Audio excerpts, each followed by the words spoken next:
The morning of September 16, 1992. George Soros is sitting in his Manhattan office. He's betting against Britain. His position, $10 billion short on the British pound. By 7 p.m. that evening, Soros will have made over $1 billion in a single day. Soros didn't break the British pound. The pound was already broken.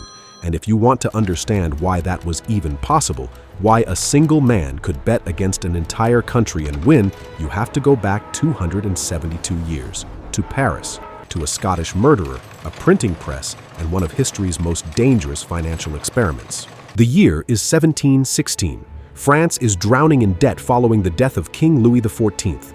The new regent is desperate. Enter John Law, a Scottish mathematician, a professional gambler, and a fugitive who had killed a man in a duel. He walked into the regent's office with a pitch that sounded like either genius or insanity. Money doesn't need to be gold, it needs to be believed. He proposed creating a bank that issued paper notes backed not by gold, but by the productive future of France itself. The regent agreed, and initially it worked. But Law wasn't done.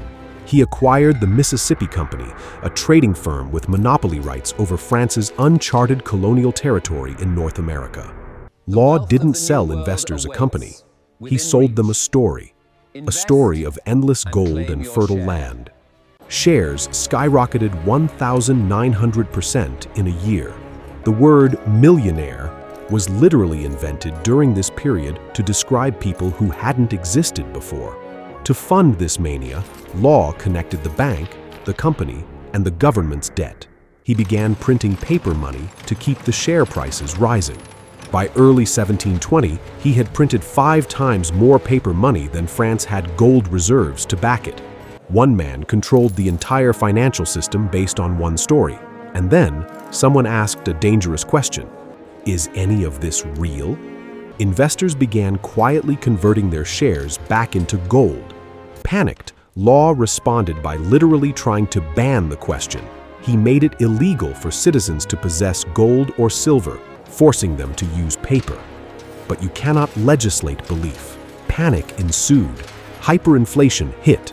And 2 years later, the shares returned to where they had started. Not zero, exactly the starting point. As if nothing had happened, except that, in between, an entire nation's paper wealth had vanished.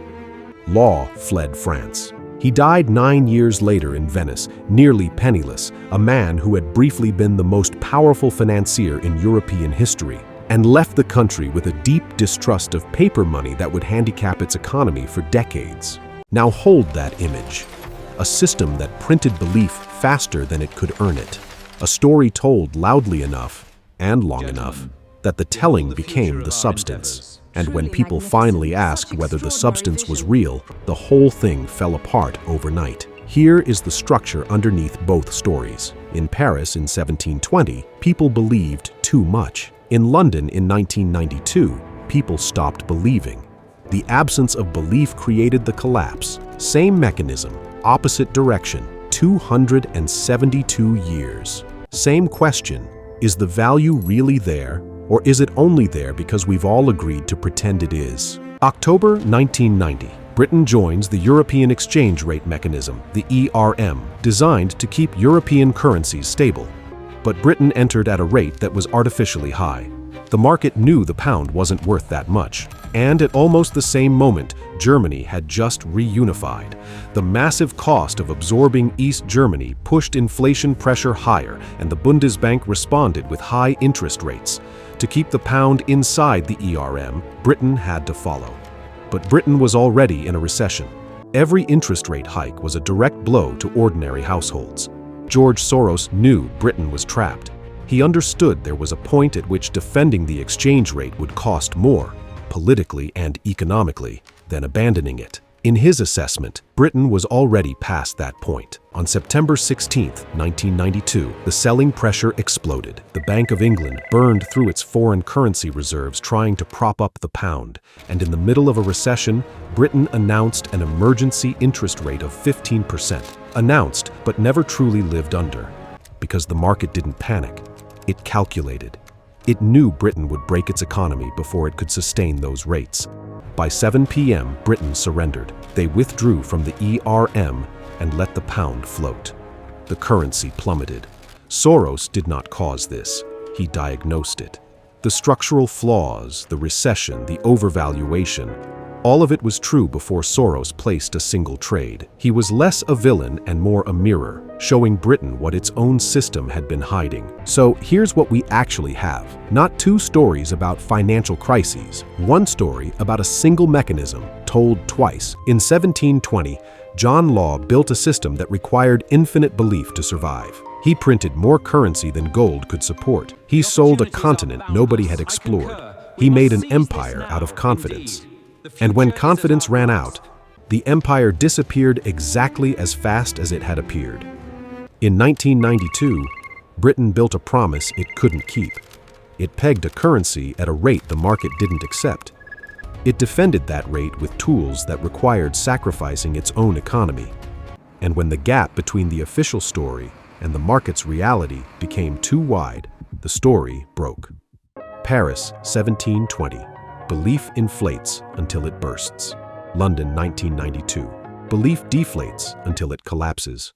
Different tools, different centuries, different crises, same architecture. Because money is not a physical thing. It is not the paper. It is not the gold that used to back the paper. Money is an agreement, a collective decision, renewed every single day, and it cannot be forced. The moment enough people stop renewing the agreement, the number means nothing. John Law learned this in Paris. Britain learned this in London. And now, I want you to look at the present moment, not at history, at now.